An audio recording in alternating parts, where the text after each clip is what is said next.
रिश्ता टूटने के बाद सबसे बड़ी गलती लोग क्या करते हैं? रोना, बार बार कॉल और मैसेज करना, सामने वाले का पीछा करना। लेकिन सच ये है कि जितना आप भागोगे, सामने वाला उतना ही दूर जाएगा। असल जीत तब होती है जब आप खामोश रहकर, पेशेंस रखकर और अपनी प्रोग्रेस दिखाकर सामने वाले को मजबूर कर दो कि वह खुद आपकी तरफ खींचा चला आए। आज की इस वीडियो में मैं आपको बताऊंगी ऐसी पावरफुल बातें जो सामने वाले को आपकी कमी इतनी गहराई से महसूस कराएंगी कि वह दिन रात सिर्फ आपके बारे में ही सोचने लगेगा। तो चलिए बिना देर किए इस वीडियो की शुरुआत करते हैं। खुद को गिराना बंद करो। किसी भी रिश्ते के टूटने के बाद सबसे बड़ी गलती लोग यही करते हैं कि खुद को तोड़ लेते हैं। सामने वाला चला गया, उसने धोखा दिया या उसने आपको छोड़ दिया। यह बात दिमाग में इतनी गहराई से बैठ जाती है कि इंसान खुद को ही कमज़ोर करने लगता है। वह सोचने लगता है कि अब मेरी ज़िंदगी अधूरी है, अब मैं खुश नहीं रह सकता, अब सब खत्म हो गया। और यहीं से असली गिरावट शुरू होती है। सोचिए, सामने वाला चला गया, लेकिन आप क्यों खुद को सज़ा दे रहे हो? वह इंसान अपनी दुनिया जी रहा है, शायद अन्य लोगों से मिल रहा है, नई खुशियों में व्यस्त है। लेकिन आप दिन रात रोकर, उदास रहकर, खाना छोड़कर, नींद उड़ाकर खुद को सज़ा दे रहे हो। यह सबसे बड़ी गलती है। अगर आप सच में चाहते हो कि सामने वाला आपकी अहमियत समझे, तो सबसे पहला काम है खुद को संभालना। क्योंकि जब तक आप खुद टूटा हुआ चेहरा, रोता हुआ मन और बिखरी हुई हालत लेकर सामने आओगे, तब तक सामने वाला आपको हल्के में ही लेगा। आपने गौर किया होगा, जब कोई इंसान मजबूत खड़ा रहता है तो दुनिया उसका सम्मान करती है, और जब कोई खुद को गिरा देता है तो लोग भी उसे छोड़ देते हैं। रिश्ते का टूटना दर्दनाक होता है, इसमें कोई संदेह नहीं, लेकिन उस दर्द को ताकत बनाना है, ना कि खुद को गिराने का बहाना। जो इंसान आपको छोड़कर चला गया, उसने शायद सोचा होगा कि आप उसके बिना नहीं रह पाओगे। अगर आपने उसी का विश्वास सच कर दिया, तो आपने खुद को ही हारने वाला बना लिया। आपको यह बात याद रखनी होगी कि आपकी ज़िंदगी सिर्फ किसी एक इंसान के इर्द गिर्द नहीं घूमती। आपका परिवार है, आपके सपने हैं, आपकी मेहनत है, आपका भविष्य है। अगर आप इन सबको भूलकर सिर्फ उस एक इंसान के पीछे रोते रहोगे, तो सबसे बड़ा नुकसान किसका होगा? सिर्फ आपका। अब सवाल यह है कि खुद को गिराना बंद कैसे करें? आइए जानते हैं। सबसे पहले खुद से यह वादा करें कि अब मैं खुद को कमज़ोर नहीं दिखाऊंगा। चाहे अंदर से कितना भी दर्द हो, बाहर से खुद को मजबूत रखूंगा। इसका मतलब यह नहीं कि आप दर्द महसूस नहीं करेंगे, लेकिन इसका मतलब यह है कि आप दर्द को अपनी पहचान नहीं बनने देंगे। क्योंकि जब इंसान बाहर से टूटा हुआ दिखता है, तो उसका मन भी अंदर से और ज़्यादा टूटता जाता है। अपने आप को दूसरों से तुलना करना बंद करें। सामने वाला चाहे किसी और के साथ हो, चाहे उसकी ज़िंदगी कितनी भी खुशहाल दिखे, यह सब आपको और गिराने का काम करेगा। आपको अपनी नज़रों में खुद को ऊपर उठाना है। अपनी कीमत खुद समझें। सामने वाले ने अगर आपको छोड़ दिया, तो इसका मतलब ये नहीं कि आप बेकार हो गए। इसका मतलब सिर्फ ये है कि शायद वह इंसान आपकी कदर करना ही नहीं जानता था। और जब इंसान आपकी कदर नहीं करता, तो उसे खोने का गम करना व्यर्थ है। याद रखिए, दुनिया हमेशा उस इंसान की तरफ आकर्षित होती है जो मजबूत दिखता है, जो गिरकर भी उठना जानता है। जब आप खुद को संभाल लेंगे, जब आप रोने धोने की जगह मुस्कुराना सीख लेंगे, जब आप कमजोरी की जगह आत्मविश्वास दिखाएंगे, तभी सामने वाला सच में सोचने लगेगा कि यह इंसान तो मेरे बिना और भी मजबूत हो गया। और यही असली पलटवार है। यह बदला नहीं, यह आपकी खुद की जीत है। क्योंकि सामने वाला तभी पछताता है जब उसे दिखता है कि आपने खुद को गिरने नहीं दिया, बल्कि और ऊपर उठा लिया। तो दोस्तों, अगर आज आप टूटे हुए महसूस कर रहे हो, अकेले हो, दर्द में हो, तो याद रखो, यही वह मौका है जब आपको खुद को गिराना नहीं बल्कि खड़ा करना है। जब आप खुद को गिराना बंद करते हो, खुद को संभालते हो, तभी आप अपनी असली ताकत दिखाते हो। यही है आपके जीवन में वापसी की शुरुआत। चलिए अब जानते हैं अगला पॉइंट, इमोशनल कंट्रोल रखना। रिश्ता टूटने के बाद या किसी से दूरी बनने के बाद सबसे बड़ी मुश्किल होती है अपने जज्बात को कंट्रोल करना। दिल के अंदर तूफान चल रहा होता है, नींद उड़ जाती है, हर वक्त बस उसी इंसान का ख्याल आता है। ऐसे में सबसे आसान लगता है कि फ़ोन उठाओ, कॉल करो, लंबा चौड़ा संदेश लिख दो और सामने वाले को बता दो कि आप कितना दर्द महसूस कर रहे हो। लेकिन यही लोग सबसे बड़ी गलती कर देते हैं। क्योंकि जब आप गुस्से में रोते हुए या दुखी होकर सामने वाले को कॉल या संदेश करते हो, तो दो चीज़ें होती हैं। पहली, सामने वाले को यह और पक्का यकीन हो जाता है कि आप उनके बिना जी ही नहीं सकते। दूसरी, आपका सम्मान, आपकी कीमत और आपकी गरिमा धीरे धीरे उसके सामने गिरने लगती है। सोचिए, अगर कोई इंसान आपको छोड़कर जा चुका है, और फिर भी आप बार बार संदेश करके, कॉल करके, रोकर, गुस्सा दिखाकर उसे पकड़ने की कोशिश कर रहे हो, तो उसके दिमाग में क्या जाएगा? यही कि यह मेरे बिना अधूरा है, यह मेरे पीछे भागेगा, मुझे इससे डरने की ज़रूरत नहीं है। और यही सोच आपकी सबसे बड़ी हार बन जाती है। इसलिए असली ताकत यही है कि आप अपनी भावनाओं को कंट्रोल करना सीखो। अब आप पूछेंगे कैसे कंट्रोल करें? पहली बात, भावनाओं को स्वीकार करें। सबसे पहले यह समझ लो कि गुस्सा, रोना, दुख यह सब इंसानी स्वभाव है। इन्हें आना गलत नहीं है, लेकिन इन्हें सामने वाले के सामने दिखाना गलत है। सही तरीका, अपने दर्द को खुद से महसूस करो। डायरी में लिखो। जिन दोस्तों पर भरोसा है उनके साथ शेयर करो, लेकिन सामने वाले को इसका एहसास मत होने दो। दूसरी बात, शांति की शक्ति। आपकी शांति ही उसकी बेचैनी बनेगी। जब कोई आपको छोड़कर जाता है तो वह यही सोचकर जाता है कि यह इंसान अब टूट जाएगा, अब मेरे पीछे भागेगा। लेकिन जब आप चुप रहते हो, खुद को संभाल कर रखते हो, गुस्से या रोने की जगह शांति दिखाते हो, तब सामने वाला हैरान हो जाता है। उसके मन में सवाल उठने लगते हैं कि यह दुखी क्यों नहीं है, यह मेरे बिना खुश कैसे है, यह मुझे याद क्यों नहीं कर रहा। याद रखो, सामने वाले को सबसे बड़ा झटका तब लगता है जब आप उसके जाने के बाद भी स्थिर दिखते हो, क्योंकि स्थिरता ही सबसे बड़ी ताकत है। मान लो किसी ने आपको नज़रअंदाज किया और आप तुरंत कॉल करके पूछने लगे, तुमने मुझे इग्नोर क्यों किया, तुम बदल गए हो, तुम मुझे छोड़कर क्यों चले गए। इसका परिणाम या तो वह आपको झूठ बोल देगा, या गुस्सा करेगा, या और दूर चला जाएगा। अब सही तरीका यह है कि अगर आपने कोई रिएक्शन नहीं दिया, बस खामोश रहे, तो उसका मन खुद ही सवालों से भर जाएगा और यही बेचैनी उसे आपकी ओर खींचेगी। भावनाओं पर काबू सिर्फ सामने वाले को दिखाने के लिए नहीं होता, यह आपके खुद के लिए भी ज़रूरी है। जब आप बार बार रोते हो, गुस्सा करते हो या खुद को दुख में डूबाते हो, तो आपका दिमाग और शरीर दोनों थक जाते हैं। आपकी सेहत खराब होने लगती है, आत्मविश्वास गिरने लगता है। लेकिन जब आप अपनी भावनाओं पर काबू रखते हैं और अपनी ताकत को सही जगह लगाते हैं, तो आप काम में अच्छा करने लगते हैं, अपने शौक और दिलचस्पियां बढ़ाने लगते हैं, खुद को तेजी से आगे बढ़ाते हैं और धीरे धीरे जिंदगी फिर से सही रास्ते पर आ जाती है। समझ लो, अगर आपने अपने जज्बातों को कंट्रोल कर लिया तो आप आधी लड़ाई जीत गए, क्योंकि जो इंसान अपना गुस्सा, अपना दर्द, अपनी बेचैनी कंट्रोल कर सकता है, वह इंसान दुनिया का कोई भी बड़ा तूफान झेल सकता है। अगर आज आपके मन में यही इच्छा है कि तुरंत कॉल करूं, संदेश करूं, अपना दर्द बताऊं, तो खुद को रोक लो। यह आसान नहीं है, लेकिन यही आपकी सबसे बड़ी ताकत है। सामने वाला आपकी खामोशी से घबराने लगेगा, आपकी शांति उसे चुभने लगेगी, आपका कंट्रोल देखकर वह बेचैन हो जाएगा। आपके आंसू, आपका गुस्सा और आपकी शिकायतें सामने वाले के लिए कभी आपकी कीमत नहीं बढ़ाएंगी, लेकिन आपकी खामोशी, आपकी शांति और आपका भावनात्मक नियंत्रण ही उसकी सबसे बड़ी बेचैनी बनेगी। यही है इमोशंस पर काबू रखने की असली ताकत। चलिए अब जानते हैं अगला पॉइंट, सीधा पीछा करना बंद करो।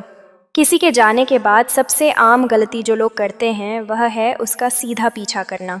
सामने वाला आपको छोड़कर चला गया, आपको नज़रअंदाज कर रहा है, लेकिन आप फिर भी उसके पीछे भागते रहते हो। कॉल पर कॉल, बार बार मैसेज पर मैसेज, सोशल मीडिया पर बार बार उसकी पोस्ट चेक करना, उसके बारे में बातें करना, उसके दोस्तों से पूछना कि वह कहाँ है। इन सब को करके आपको लगता है कि शायद वह वापस आ जाएगा, लेकिन सच यह है कि ऐसा करने से वह इंसान और दूर चला जाता है। यह इंसान की फितरत है। जो चीज़ आसानी से मिल जाए उसकी वैल्यू कम लगती है, लेकिन जो चीज़ मुश्किल से मिले उसकी अहमियत अपने आप बढ़ जाती है। रिश्तों में भी यही चलता है। जब आप किसी का लगातार पीछा करते हो तो सामने वाले को लगने लगता है, मैं इस इंसान की ज़रूरत हूँ, लेकिन यह मेरी ज़रूरत नहीं है, यह मुझे हमेशा मिल जाएगा, इससे डरने की कोई बात नहीं है। और जैसे ही यह संतुलन बिगड़ता है, रिश्ता भी बिगड़ जाता है। सोचिए ज़रा, अगर कोई इंसान आपके पीछे दिन रात पड़ा रहे, बार बार मैसेज करता रहे, तो आपके मन में क्या ख्याल आएगा? यही ना कि यह तो मेरे पीछे ही पड़ा है, यह तो मुझे हमेशा मिल ही जाएगा। और इंसान हमेशा उसी चीज़ को हल्के में लेता है जो उसे हर वक्त और बिना मेहनत के मिल जाए। इसीलिए पीछा करना बंद करना बहुत ज़रूरी है। अब आप पूछेंगे, अगर मैं पीछा ही ना करूं तो सामने वाला खुद आएगा कैसे? इसका जवाब है, जब आप पीछा करना बंद करते हो तो आप सामने वाले के दिमाग में एक खालीपन बना देते हो। उसके मन में यह सवाल उठते हैं कि पहले तो यह मेरे पीछे भागता था, अब अचानक क्यों नहीं आ रहा? पहले तो हर छोटी बड़ी बात पर मुझसे जुड़ने की कोशिश करता था, अब खामोश क्यों है? यही सवाल उसे बेचैन करते हैं। और वह धीरे धीरे आपकी तरफ खींचने लगता है। यह बात ऐसे समझो जैसे किसी को पानी पीने की आदत हो और आप उसे बार बार पानी देते रहो तो उसे पानी की अहमियत कभी नहीं समझ आएगी। लेकिन अगर एक दिन आप पानी देना बंद कर दो, उसकी प्यास बढ़ेगी। वही इंसान खुद आकर आपसे मांगेगा। रिश्तों में भी यही मनोविज्ञान काम करती है। जब आप पीछा करना बंद करते हो तो मन में लगता है कि सामने वाला कहीं हमेशा के लिए दूर ना हो जाए। लेकिन सच ये है, अगर आप पीछा करते रहोगे वह इंसान और तेजी से भागेगा। अगर आप रुक जाओगे, उसके कदम धीरे धीरे खुद आपकी ओर मुड़ेंगे। यहाँ धैर्य बहुत ज़रूरी है। पीछा ना करना आसान नहीं है, क्योंकि दिल हर वक्त चाहता है कि उससे बात हो जाए, या उसका चेहरा देख लूं, या उसकी आवाज़ सुन लूं। यही सेल्फ कंट्रोल आपकी सबसे बड़ी ताकत बनेगा। सही तरीका क्या है? पीछा करना बंद करने का मतलब नज़रअंदाज करना या नफरत दिखाना नहीं है, बल्कि अपनी ऊर्जा अपने ऊपर लगाना है। ना कि सामने वाले को पकड़ने में, बजाय इसके कि आप रोज़ उसके स्टेटस या पोस्ट देखते रहो, उसकी हर छोटी बड़ी गतिविधि पर नज़र रखो, या फिर उससे किसी न किसी तरह संपर्क बनाए रखने की कोशिश करो। बेहतर है कि आप अपना काम करो, अपने शौक पूरे करो, खुद को बेहतर बनाओ। यकीन मानो, धीरे धीरे उसकी यह आदत टूट जाएगी कि आप हमेशा उसके पीछे रहते हो। सोचिए, अगर किसी बच्चे को रोज़ चॉकलेट दी जाए तो क्या होगा? धीरे धीरे वही चॉकलेट उसे बोरिंग लगने लगेगी। लेकिन ज़रा सोचिए, अगर अचानक वो चॉकलेट मिलनी ही बंद हो जाए तो क्या होगा? बच्चा बार बार पूछेगा, आज चॉकलेट क्यों नहीं मिली? और वहीं से उसकी चाहत और भी बढ़ जाएगी। सामने वाले के लिए आपका पीछा भी वैसा ही है। जब तक आप रोज़ उस पर ध्यान देते रहेंगे, वह आपको हल्के में लेगा। लेकिन जैसे ही आप ध्यान देना बंद कर देंगे, उसी वक्त उसके अंदर आपके लिए चाहत बढ़ने लगेगी। एक बात ध्यान रखना, जो इंसान आपके लिए सही है वह बिना पीछा किए भी वापस आएगा, और जो इंसान आपकी कदर ही नहीं करता, उसके पीछे भागने का कोई मतलब नहीं है, क्योंकि पीछा करने से आप सिर्फ अपना सम्मान और कीमत खोते हो। याद रखिए, जब आप खामोश हो जाते हैं, पीछे भागना छोड़ देते हैं और अपनी ज़िंदगी पर ध्यान देने लगते हैं, तो यही सबसे बड़ा संदेश होता है कि आपकी दुनिया किसी और पर निर्भर नहीं है। और यही बात सामने वाले को अंदर से सोचने पर मजबूर करती है। चलिए अब जानते हैं अगला पॉइंट। खुद पर काम करो, सेल्फ इम्प्रूवमेंट। रिश्ता टूटने के बाद ज़्यादातर लोग अपनी हालत ख़राब कर लेते हैं। उदासी में डूबे रहना, खुद को संभालना छोड़ देना, चेहरे पर थकान लिए घूमना और काम में मन बिल्कुल ना लगाना। लेकिन यही सबसे बड़ी भूल है, क्योंकि जब आप खुद को गिरा देते हो तो सामने वाला सोचता है, देखा मेरे बिना यह कुछ नहीं है, और यही उसकी जीत बन जाती है। इसलिए असली समाधान यही है कि आप खुद पर ध्यान दें, अपने पहनावे में, अपने व्यक्तित्व में, अपने काम और जीवन शैली में धीरे धीरे सकारात्मक सुधार लाएं। जब आप खुद को बेहतर बनाते हैं तो दुनिया भी आपकी इज्जत करने लगती है। यह सुधार किसी को दिखाने के लिए मत करो, बल्कि अपनी खुद की खुशी और आत्मविश्वास के लिए करो। लेकिन हाँ, जब आप ऐसा करेंगे तो सामने वाले पर भी इसका गहरा असर पड़ेगा। अक्सर लोग सोचते हैं कि कपड़ों से क्या फ़र्क पड़ता है, लेकिन सच्चाई यह है कि आपका पहनावा ही आपकी पहली छाप बनाता है। अगर आप खुद को बिखरा हुआ दिखाएंगे तो सामने वाला यही समझेगा कि आप अंदर से टूट चुके हैं। लेकिन अगर आप सलीके से अच्छे कपड़े पहनेंगे तो लोग आपको देखकर ही महसूस करेंगे कि यह इंसान खुद को संभालना जानता है। जब आप खुद अच्छे दिखते हो तो आपका आत्मविश्वास भी अपने आप बढ़ जाता है। अब कोई यह कहेगा, सामने वाले के लिए मैं क्यों बदलूं? असल बात यह है कि आप सामने वाले के लिए नहीं, बल्कि अपने लिए बदल रहे हो। चेहरे पर मुस्कान रखना, थोड़ा फिटनेस पर ध्यान देना और एक स्वस्थ जीवन शैली अपनाना, इन सब का नतीजा क्या होता है? यह सारी चीज़ें आपको अंदर से नया बना देती हैं। और जब सामने वाला आपको पहले से कहीं बेहतर हालत में देखता है तो उसे यकीन ही नहीं होता कि उसके जाने के बाद आपने खुद को इतना संभाल लिया। जब दिल टूटता है तो सबसे पहले चोट मन पर लगती है। पढ़ाई में मन नहीं लगता, काम से ध्यान हट जाता है और दिमाग बार बार उसी इंसान के बारे में सोचता है। लेकिन असली ताकत यही है कि उसी दर्द को अपनी तरक्की की ताकत बना लो। आंसू बहाने के बजाय उसी ऊर्जा को अपने काम में लगाओ।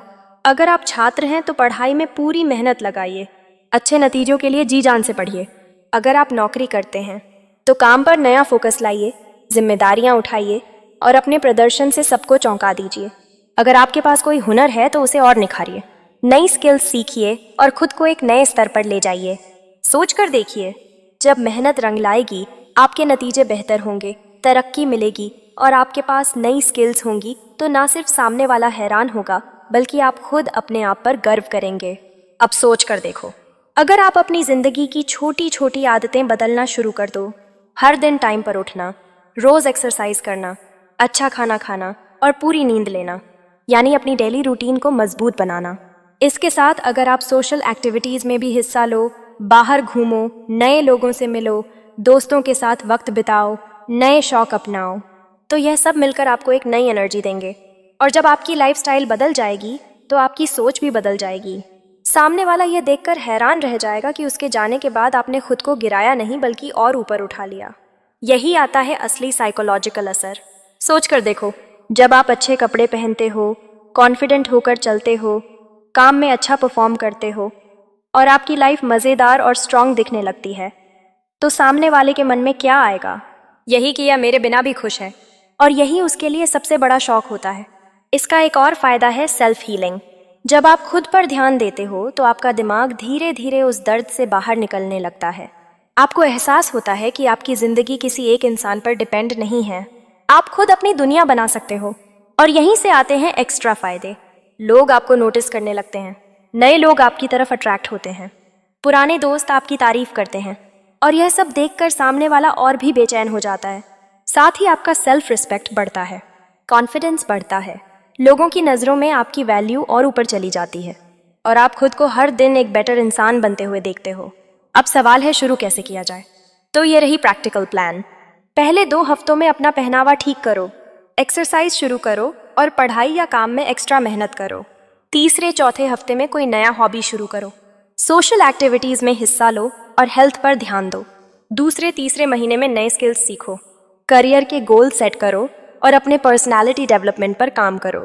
अपने कपड़े, अपने लुक्स, अपने काम और अपनी लाइफस्टाइल को धीरे धीरे अपग्रेड करो। और जब आप यह करते हो तो आपको मिलता है डबल फायदा। अंदर से भी आप स्ट्रांग बनते हो और बाहर से भी पहले से कहीं ज़्यादा चमकते हो। याद रखो, यह सफ़र सिर्फ सामने वाले को इम्प्रेस करने के लिए नहीं है। यह आपकी अपनी खुशी, आपकी सफलता और आपके सेल्फ रिस्पेक्ट के लिए है। और जब आप सच में खुद को बेटर बनाते हो तो पूरी दुनिया आपको नोटिस करने लगती है। चलिए अब जानते हैं अगला पॉइंट, इनडायरेक्ट प्रोग्रेस दिखाओ। रिश्ता टूटने के बाद लोग अक्सर एक बड़ी गलती करते हैं। वह उस इंसान को सीधे सीधे ये बताने की कोशिश करते हैं कि देखो मैं कितना बदल गया हूँ, देखो मैं कितना खुश हूँ। लेकिन सच ये है कि असली असर तब पड़ता है जब आप यह सब बिना बोले बिना जताए दिखाते हो। यही कहलाता है इनडायरेक्ट प्रोग्रेस दिखाना। क्यों फेल होता है डायरेक्ट अप्रोच? सोचिए, अगर आप हर बार कॉल करके या मैसेज करके उन्हें यह जताएंगे कि मैं अब अच्छा कर रहा हूँ, मैं खुश हूँ, तो इसका कभी असर नहीं होगा, क्योंकि उन्हें लगेगा कि आप दिखावा कर रहे हो। यह सब सिर्फ उन्हें जलाने के लिए कर रहे हो। आप अभी भी उनकी वैलिडेशन की ज़रूरत महसूस करते हो। लेकिन जब आपकी प्रगति बिना बोले, बिना बताए, खुद ब खुद लोगों की नज़रों में आने लगती है, तो उन पर इसका बहुत गहरा साइकोलॉजिकल असर पड़ता है। इनडायरेक्ट प्रोग्रेस का असली मतलब क्या है? इसका मतलब है कि आप अपनी ज़िंदगी ऐसे जीना शुरू करो कि आपकी खुशी और आपकी तरक्की खुद आपके आसपास के लोगों की बातों में आने लगे। फार्मूला बहुत ही सिंपल है, खबर उन तक पहुंचे लेकिन आपके मुंह से नहीं। सुनो, मान लो आपने जिम शुरू कर दिया, फिटनेस पर ध्यान देना शुरू कर दिया। अब आपको यह ज़रूरी नहीं है कि सामने वाले को फ़ोन करके बताओ कि देखो मैं अब फिट हो रहा हूँ। आप बस चुपचाप मेहनत करते रहो, फिर आपकी नई तस्वीरें अपने आप सब कुछ कह देंगी। आपका कॉन्फिडेंट लुक, आपका चेहरा जो अब चमकने लगेगा, आपकी अलग सी एनर्जी, ये सब सामने वाले को अपने आप दिखेगा, बिना आपके बोले।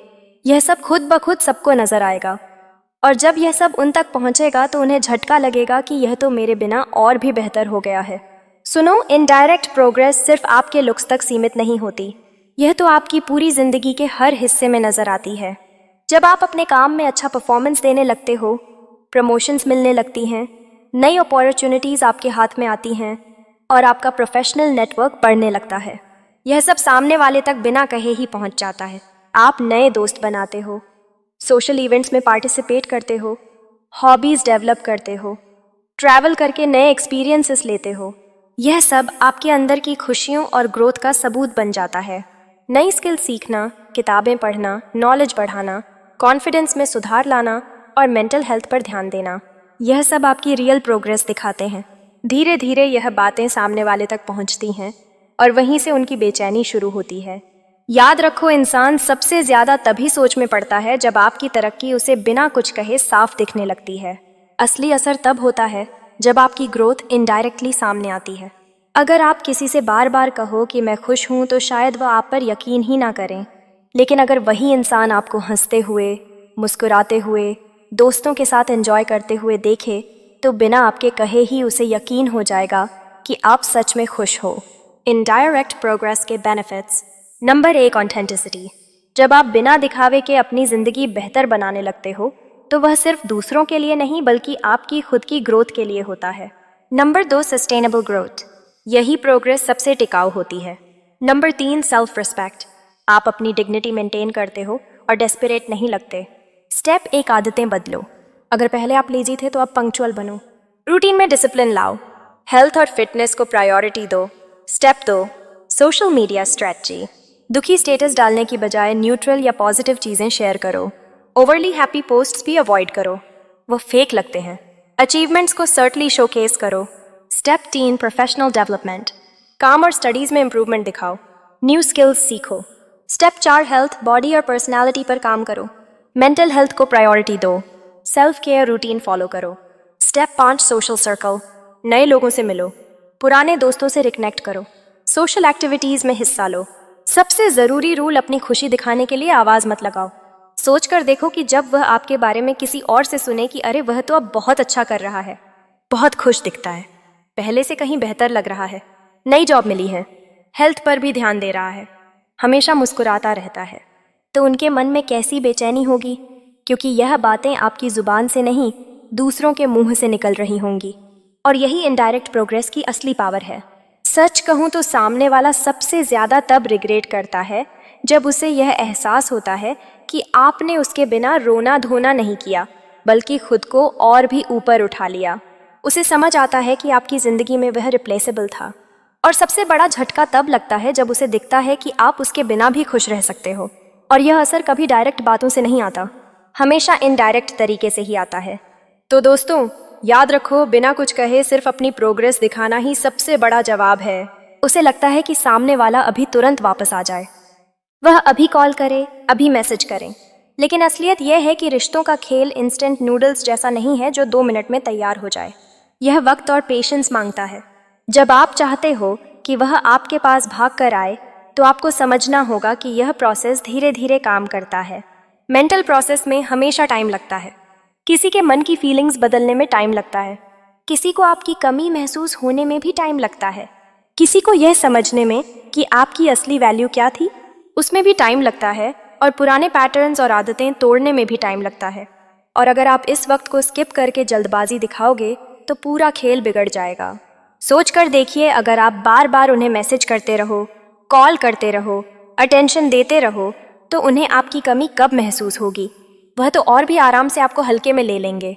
लेकिन जब आप पेशेंस रखते हो, धीरे धीरे खुद पर काम करते हो, उन्हें अपने अंदर सवाल उठने का समय देते हो, तभी असली असर नजर आता है। याद रखो, वह तभी भाग कर आते हैं जब उनकी आदत टूटती है, और आदत एक दिन में नहीं टूटती। उनकी पुरानी आदतें यही होती हैं। आप ही हमेशा पहले बात करेंगे, आप ही मनाने जाओगे, आप ही उनके पीछे भागोगे, और आप ही हर वक्त अवेलेबल रहोगे। अब इन आदतों को तोड़ने में समय तो लगेगा ही, लेकिन याद रखो, यही समय आपके पेशेंस की असली परीक्षा है। पेशेंस रखना आसान नहीं होता, लेकिन यही आपकी सबसे बड़ी ताकत है। अब सवाल ये है कि आखिर पेशेंस रखें कैसे? माइंडसेट शिफ्ट करो। सबसे पहले अपने दिमाग को यह समझाओ कि यह इंस्टेंट गेम नहीं है। अगर आप सच में चाहते हो कि सामने वाला आपकी तरफ अट्रैक्ट हो, तो आपको कंसिस्टेंसी रखनी ही होगी। आज एक दिन स्ट्रांग रहे और कल फिर रोकर कॉल कर लिया, इससे सारी मेहनत बेकार हो जाती है। सही तरीका क्या है? लगातार अपनी इमोशंस को कंट्रोल करना, खुद पर काम करते रहना, उन्हें प्रॉपर स्पेस देना और कंसिस्टेंसी मेंटेन करना। सेल्फ हीलिंग को प्रायोरिटी दो। पेशेंस रखना सिर्फ सामने वाले के लिए नहीं बल्कि आपके खुद के लिए भी ज़रूरी है। जब आप खुद को वक्त देते हो तो धीरे धीरे इमोशनली हील होते हो। आपका दिमाग और दिल उस दर्द से बाहर निकलना शुरू करते हैं, और जब आप अंदर से स्टेबल हो जाते हो तो सामने वाला भी आपकी स्टेबिलिटी से प्रभावित होता है। तीसरी बात, पेशेंस रखने का सबसे बड़ा फ़ायदा ये है कि आपके एक्शंस नेचुरल लगते हैं। जल्दबाजी में जो फोर्स एक्शंस होते हैं, जैसे मैं खुश हूँ, मैं बदल गया हूँ, यह सब एक्टिंग लगता है, डेस्परेट और फेक दिखता है, और इसका उल्टा असर पड़ता है। लेकिन पेशेंस के साथ आने वाले नेचुरल एक्शंस, जैसे धीरे धीरे कंसिस्टेंट इम्प्रूवमेंट, नया कॉन्फिडेंस दिखाना, काम में प्रोग्रेस करना, यह सब रियल लगता है और असली असर हमेशा रियल चीज़ों से ही होता है। सोचो, जब आप एक बीज ज़मीन में बोते हो तो वह एक दिन में फल नहीं देता। उसे पानी चाहिए, धूप चाहिए, वक्त चाहिए और प्रॉपर केयर चाहिए। ठीक वैसे ही यह प्रोसेस है। आपने बीज बो दिया है, मतलब खुद पर काम करना शुरू कर दिया है, चस करना छोड़ दिया है, इमोशंस कंट्रोल करना सीख लिया है। अब उस बीज को वक्त दो ताकि वह जड़ पकड़ सके और फल दे सके। सबसे बड़ी गलती लोग ये करते हैं कि 2 से 3 दिन स्ट्रांग रहते हैं, फिर अचानक हार मानकर कॉल कर देते हैं। यही कंसिस्टेंसी को तोड़ देता है। सही समझ यह है कि पेशेंस का मतलब सिर्फ इंतज़ार करना नहीं है। पेशेंस का मतलब है सही काम करते रहना, वक्त पर भरोसा रखना, कंसिस्टेंसी बनाए रखना और अपने गोल्स पर फोकस्ड रहना। सच कहूँ तो यही पेशेंस सामने वाले को सबसे ज़्यादा परेशान करता है। उनके मन में बार बार सवाल उठते हैं, यह मेरे बिना कब तक चुप रहेगा, ये मेरे बिना कब तक स्टेबल रहेगा, ये मुझे याद क्यों नहीं कर रहा, क्या सच में मेरी कोइंस नहीं थी, कहीं यह किसी और के साथ तो नहीं। और जब यह सवाल उनके अंदर घूमते रहते हैं तभी उनकी बेचैनी बढ़ती है और वही बेचैनी उन्हें आपकी तरफ खींचना शुरू कर देती है। तो दोस्तों, याद रखो, यह खेल इंस्टेंट नहीं है। अगर आपको लगता है कि वह बस 2 दिन में ही खुद आपके पास लौट आएंगे या 1 हफ्ते में सब रिजॉल्व हो जाएगा या तुरंत रिजल्ट्स मिल जाएंगे, तो यह सिर्फ एक ख्वाब है। असल जिंदगी में यह प्रोसेस धीरे धीरे चलता है। हर केस अलग होता है, कोई जल्दी रिस्पॉन्ड करता है, कोई देर से, लेकिन कंसिस्टेंसी का असर हमेशा दिखता है और यही आपकी सबसे बड़ी ताकत बनती है। कंसिस्टेंसी, पेशेंस और सेल्फ कंट्रोल, यही 3 ताकतें हैं जो सच में सामने वाले को आपकी ओर खींचती हैं। Number 1, consistency. कंसिस्टेंसी का मतलब है रोज अपने रूटीन पर स्टिक करना, सेल्फ इम्प्रूवमेंट में रेगुलर एफर्ट्स डालना और सबसे ज़रूरी अपनी इमोशनल स्टेबिलिटी को मेंटेन करना। यानी चाहे हालात जैसे भी हो, आप टूटो मत, डगमगाओ मत। हर दिन छोटे छोटे स्टेप्स लेकर लगातार आगे बढ़ते रहो। यही कंसिस्टेंसी का असली मतलब है। Number 2, patience. पेशेंस का मतलब है जल्दबाजी या शॉर्टकट लेने की बजाय हर चीज़ को उसका वक्त देना। इसमें सबसे बड़ा रोल है टेम्पटेशन को रेजिस्ट करना। मतलब बीच बीच में मन करेगा कि सामने वाले को कॉल कर लूँ, मैसेज कर दूँ या फिर खुद ही जाकर बात शुरू कर दूँ। लेकिन पेशेंस यही है कि आप उस अर्ज को कंट्रोल करो। और साथ ही लॉन्ग टर्म विज रखना, मतलब आपको सिर्फ आज या कल का नहीं बल्कि आने वाले हफ्तों और महीनों का सोचना है। जो खेल लंबा चलता है उसी में जीत मिलती है। Number 3, self control. Self control का मतलब है अपने आप को संभालना। कभी कभी अचानक मन करता है कॉल कर दूं, मैसेज भेज दूं या सामने जाकर सब बोल दूं, लेकिन इन्हीं इम्पल्स एक्शंस को रोकना ही सेल्फ कंट्रोल है। इमोशंस में आकर लिए गए फैसले अक्सर गलत होते हैं, इसलिए कोशिश करो कि गुस्से, दुख या डर में कोई स्टेप मत लो। हमेशा दिमाग को शांत रखो और सोच समझकर फैसला करो। यही सिंपल तरीका है स्ट्रॉन्ग सेल्फ कंट्रोल का। इसलिए खुद को बार बार यही याद दिलाओ कि मुझे जल्दी नहीं है, समय मेरा काम करेगा, बस मुझे स्ट्रांग रहना है। अपनी कंसिस्टेंसी नहीं तोड़नी है, हर दिन अपने गोल्स पर फोकस करना है। रिजल्ट्स आएंगे, बस वक्त चाहिए। वक्त आपको हर घाव से भरने का मौका देता है। जो चीज़ें आज मुश्किल लग रही हैं वही समय के साथ आसान हो जाती हैं। किसी को आपकी अहमियत समझने में भी वक्त लगता है, इसलिए घबराने की बजाय टाइम को अपना दोस्त समझो। जितना पेशेंस रखोगे उतना ही टाइम आपके लिए काम करेगा। याद रखो, good things take time but great things take patience and consistency. तो दोस्तों, यही थी वह बातें जो आपके रिश्ते और ज़िंदगी में असली फ़र्क ला सकती हैं। अब बारी आपकी है। इन बातों को अपनी लाइफ में अपनाइए और खुद फ़र्क महसूस कीजिए। अगर आपको ये वीडियो पसंद आया हो तो इसे लाइक कीजिए, अपने दोस्तों के साथ शेयर कीजिए और कमेंट करके बताइए कि आपको कौन सी बात सबसे ज़्यादा असरदार लगी। और हाँ, ऐसे ही और गहरे और सच्चे संदेश पाने के लिए पायु 69 चैनल को सब्सक्राइब करना मत भूलिए। हम फिर मिलेंगे एक नए वीडियो के साथ। तब तक याद रखिए, मजबूत बनिए, धैर्य रखिए और खुद को हर दिन बेहतर बनाइए।